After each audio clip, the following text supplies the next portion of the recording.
안녕하세요, 맥스입니다. 오늘 이야기는 제가 울산 분들께 당부드리고 싶은 말입니다. 작년부터 올해까지 울산 부동산 시장은 급격한 상승을 이루고 있습니다. 제가 말을 하고 있는 지금 시점에도 가격이 올라가고 있을 수도 있을 겁니다. 외지인 투자자들도 많이 들어왔고 법인 투자도 많이 들어왔습니다. 수치상으로 타도시에 비해서 많지 않다라고 말씀하시는 분들이 계신데요. 이전에 울산에 들어온 투자자 비율과 현재 투자자 비율에서 많은 차이를 보이는 건 사실입니다. 그리고 유명 강사들의 강의, 각종 블로그, 유튜브 채널 등에서 쉼없이 울산이 언급되었던 것도 사실이죠. 이전에 울산이 이렇게 많은 사람들에게 관심을 받은 적이 있었을까요? 제 기억으로는 이경규의 양식냉장고 편 이후에 가장 많은 사람들이 울산이라는 도시를 접하고 있지 않나 싶을 정도입니다. 경상남도 울산시로 알고 있는 사람도 많을 것이고, 부산 옆에 작은 도시, 공장 많은 도시, 가보니 공장밖에 없던데, 네티즌들이 뽑은 노잼 도시에서 1, 2위를 할 정도로 사람들에게 관심받게 도시였습니다.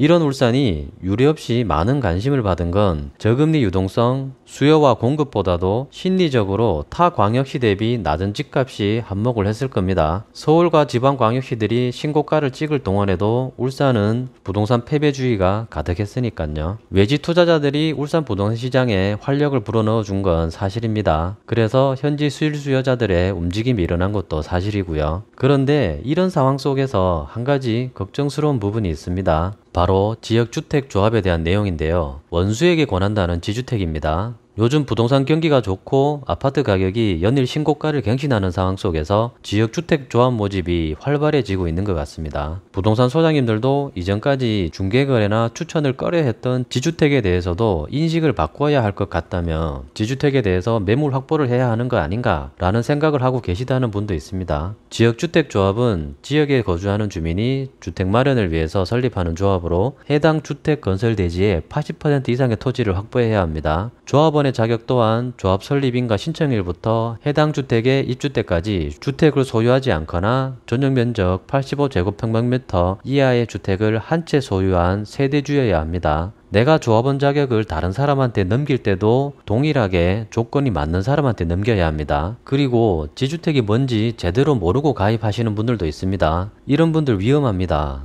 시세보다 싸다니까 무턱대고 가입하시는 분들 조심하셔야 합니다. 현재 분양을 한 또는 분양을 앞둔 현장들도 초기에 모집할 때 가격에서 계속 추가 분담금이 늘어나서 일반 분양과 가격 차이가 거의 없는 현장도 있습니다. 건물이 완공되고 입주를 하더라도 추가 분담금이 발생할 수도 있습니다. 추가 분담금이 없다라고 얘기하는 건 그때 대봐야 합니다. 지주택 성공 사례에 몇몇 아파트만 보고 나는 안 물릴 거야 라고 생각하시면 큰 오산입니다. 울산 부동산 경기가 급반등하면서 비싼 신축 아파트 가격에 한숨을 쉬시는 분들이 지주택에 관심을 가지실까 우려스럽습니다. 지역주택조합은 재개발조합과 재건축조합과 다릅니다. 이 세 개를 혼동해서 알고 계시는 분들도 많은데요. 재개발은 그 지역에 이미 땅을 가지고 있는 사람들이 집이 너무 낡았으니 새로 짓자는 겁니다. 재건축 또한 아파트가 너무 낡았으니 새로 짓자는 거고요. 지역주택조합은 우리가 돈을 모아서 저기 땅을 사서 아파트를 짓자는 겁니다. 그럼 저기 땅 주인한테서 땅을 사야 하는데 안 판다고 하면 어쩌죠?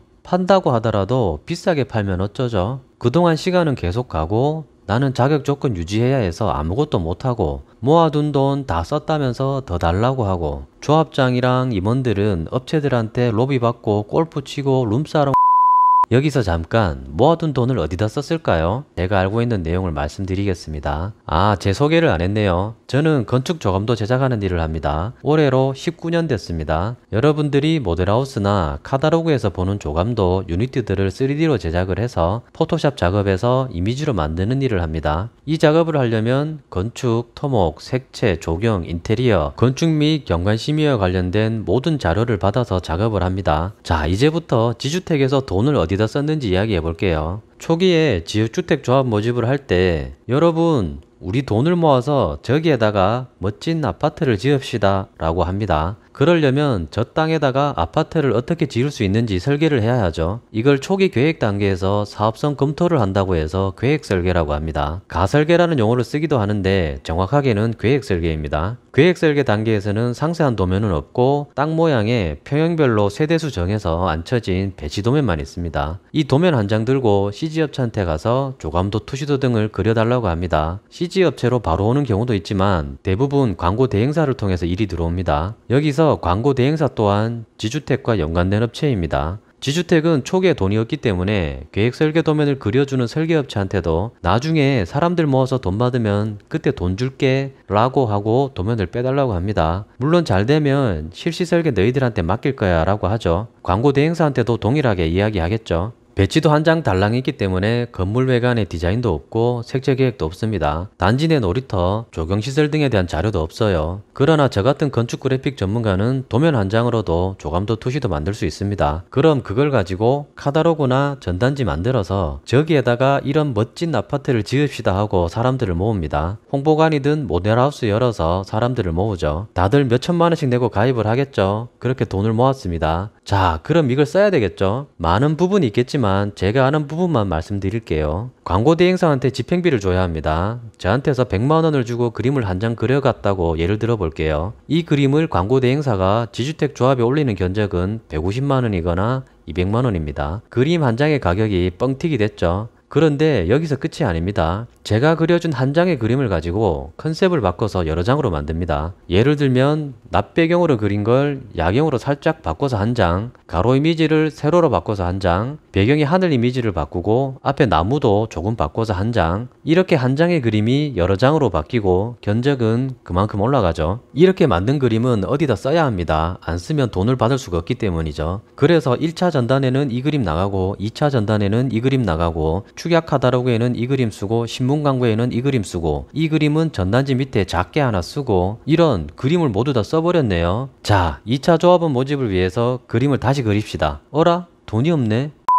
이래서 초기 지주택에서 돈 어디다 썼냐고 하면 광고 마케팅 비용으로 썼다고 하는 겁니다. 가끔 지주택 모집을 위해서 나오는 조감도, 투시도, 유니트 관련 이미지들 보면 CG업체한테 돈 안 주고 먹튀했구나 하는 그림도 보입니다. 하늘 배경이나 나무, 사람들이 그려져 있지 않고 건물만 덩그러니 있는 그림들 본 적 있으시죠? 이건 CG업체에서 건물에 대한 3D 작업을 마치고 이미지를 만들기 위해서 카메라로 뷰를 잡아서 보내준 겁니다. 뷰를 보는 이유는 설계대로 건물이 나왔는지 어느 방향에서 봐야 건물이 잘 나올지를 미리 보고 정하기 위함인데요. 이렇게 미완성된 이미지만 가지고 블로그 작업합니다. 그리고 전단지에 넣어서 조합원 모집합니다. 이건 100% CG업체한테 작업 비용 안 준 겁니다. 먹튀한 거죠. CG업체는 뷰를 결정해줘야 후반 작업을 하는데 결정 안 해주니까 연락을 하겠죠. 그럼 조합장님 보고하고 결정해서 이야기해 줄게요 하고선 연락 두절됩니다. CG업체는 어리둥절하겠죠. 그런데 저같이 오랫동안 이쪽 일을 한 사람은 처음 업무 미팅 하러 가서 명함 안 줄 때부터